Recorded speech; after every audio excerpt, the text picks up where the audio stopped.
Hi everyone, welcome back to Smithsonian museum part 4. మీరు part 3 చూడకపోతే part 3 link డిస్క్రిప్షన్లో ఉంది, చూడండి. వీడియో స్టార్టింగ్లోనే చూస్తున్నారు కదా, కోట్లాది సంవత్సరాల క్రితం భూమిపై జీవించిన భారీ డైనోసార్స్, వింత జంతువులు, అసలైన అస్థిపంజరాలు ఇక్కడ మన కళ్ళ ముందే ఉన్నాయి. ఇక్కడ చూడండి, కోతుల నుంచి అసలు మనుషుల్లాగా మనం ఎలా మారామో చూపించే హ్యూమన్ ఎవల్యూషన్ సెక్షన్ ఇది. అసలు ఈ అస్థిపంజరాలు చూస్తుంటే ఒక వింత ప్రపంచంలోకి వచ్చినట్లు ఉంది కదూ. ఈరోజు బ్లాగ్లో బోలెడన్ని అద్భుతాలు చూడబోతున్నాం. అసలు మిస్ అవ్వకండి, చివరి వరకు చూసేయండి. ఇక కొంచెం ముందుకు వెళ్తే ఇక్కడ చిన్న చిన్న క్షీరదాలు, ఎలుక జాతికి సంబంధించిన రకరకాల జీవుల అస్థిపంజరాలను కూడా భలే డిస్ప్లే చేశారండి. బ్యాట్స్ రెక్కలు చాపి ఎగురుతున్నట్లు ఉండే అస్థిపంజరాలు, అలాగే అడవి పందులు, కొమ్ములున్న జింకల బోన్స్ను కూడా మనం ఇక్కడ క్లియర్గా చూడొచ్చు.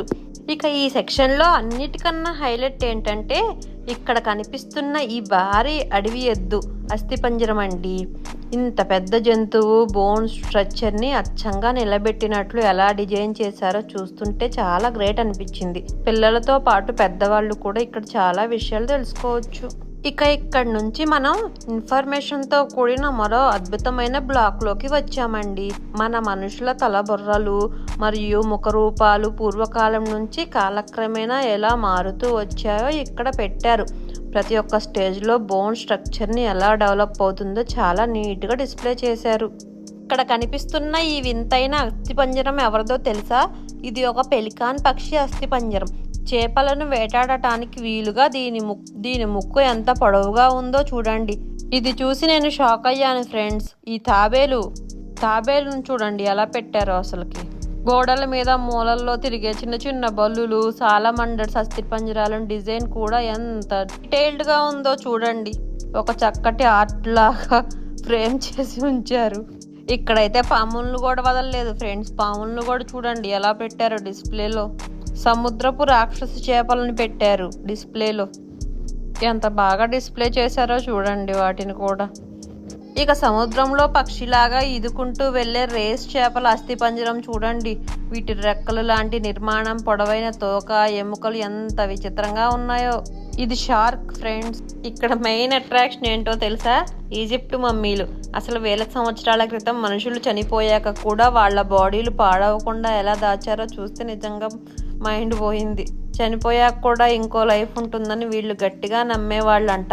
అందుకే వాళ్ళకి ఇష్టమైన వస్తువులన్నీ కూడా సమాధుల్లోనే పెట్టేశారు.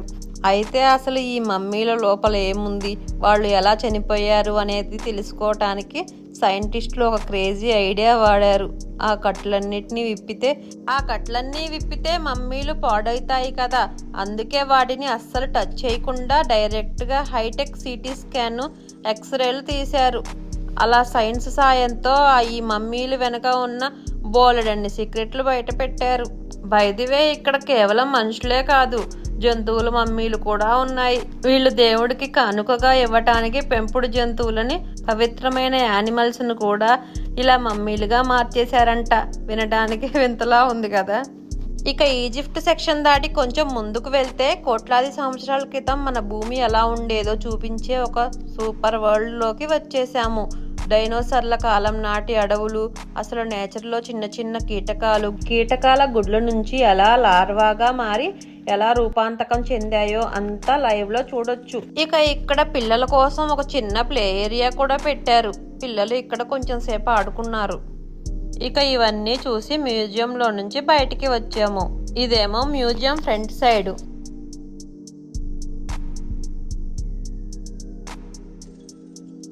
ఇక అంతే ఫ్రెండ్స్, ఈ స్మిథ్సోనియన్ మ్యూజియం వ్లాగ్ అయిపోయింది. మీకు గనక వీడియో నచ్చినట్లయితే లైక్ చేసి, షేర్ చేసి, సబ్స్క్రైబ్ చేయటం మర్చిపోకండి. Thank you for watching.